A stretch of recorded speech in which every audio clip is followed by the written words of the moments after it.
Good evening, everybody. It's great to be here.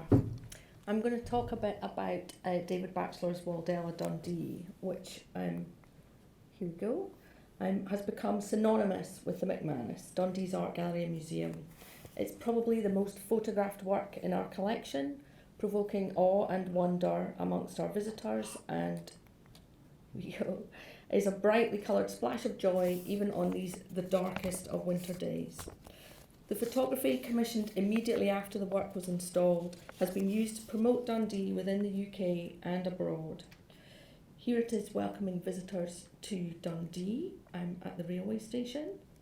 I'm on city centre marketing and in pride of place on the mcmanus bus, which promoted our 150th anniversary in 2017.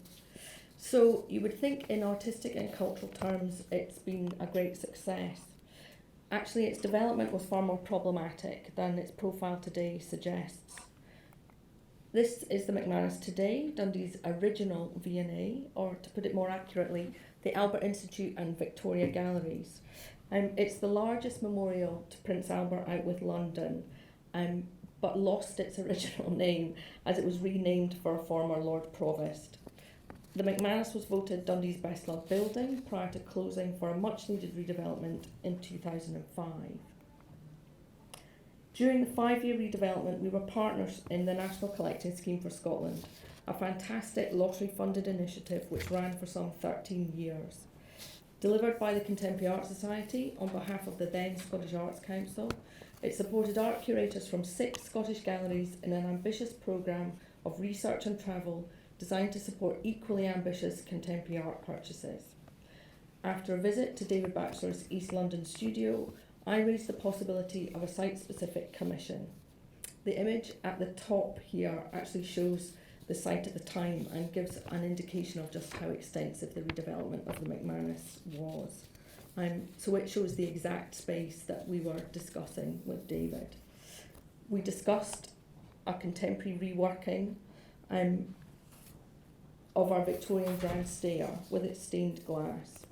And the aim was the creation of an arresting artwork by a Dundee-born artist that would complement the stark architecture of Page Park's circulation core, which you can see on the left, providing a strong visual pull that would encourage visitors from the ground to the first floor. After securing agreement for the commission from Page Park and the wider redevelopment team, modest seed funding enabled a total of 4 grant applications to be submitted. Thankfully, all 4 were successful, despite having to tailor each specifically to the requirements of different schemes. We received a significant grant from the Art Fund and secured our first ever grant from the Henry Moore Foundation. The Friends of the McManus were enthusiastic and agreed funds to support their first ever contemporary art acquisition.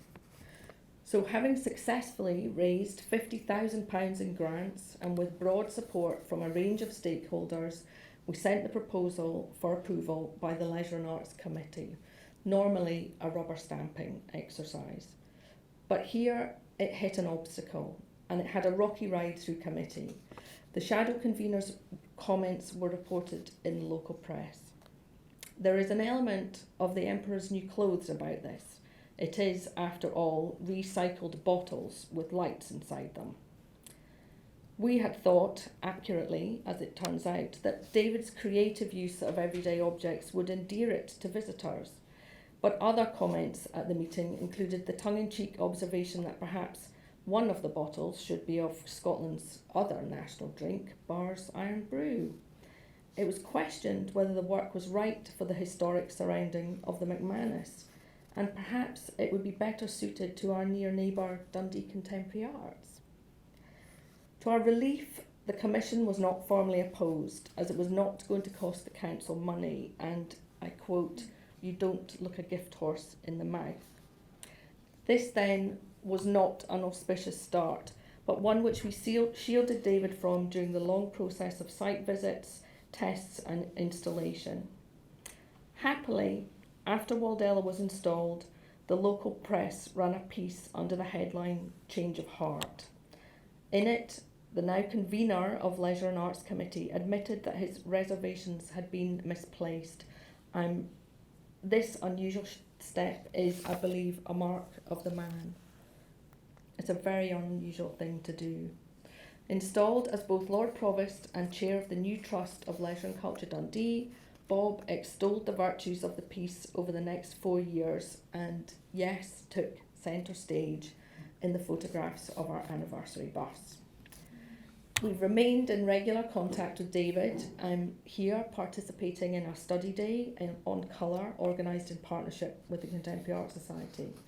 And our relationship with him remains strong, with regular updates and continuing liaison over changing requirements and the long-term conservation of the piece.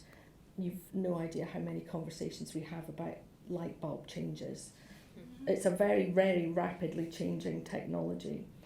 In addition to Waldella Dundee, our involvement in the National Collection Scheme for Scotland resulted in an outstanding group of acquisitions by artists including John Stezaker, Wolfgang Tillmans, Matt Collishaw, Graham Fagan and Annie Cottrell.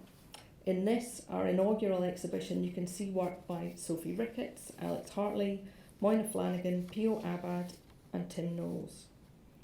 With no permanent gallery devoted to contemporary visual art, the commissioning of Waldella was a statement of intent to ensure that contemporary visual art would remain a vital part of our programme. And this has been done by inviting artists to respond to our collections and through a series of projects which appear perhaps more subversively to visitors as interventions into our permanent museum displays.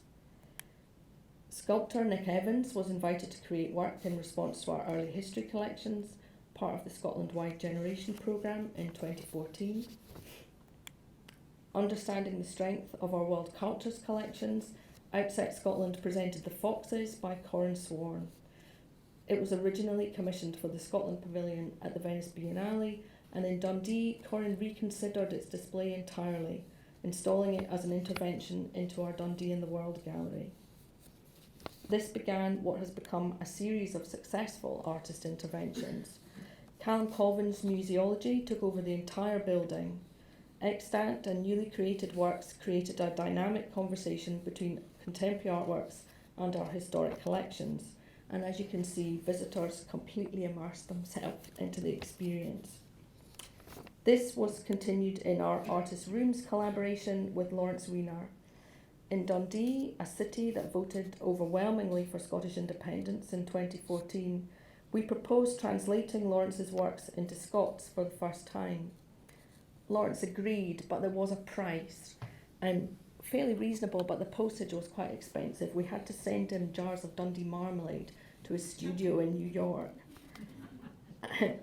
Author James Robertson did a magnificent job of the translations, and these became the gallery presentation you see here. Lawrence's 10 original English texts were installed throughout our permanent displays, and as you might expect, they drew a mixed but nevertheless positive response.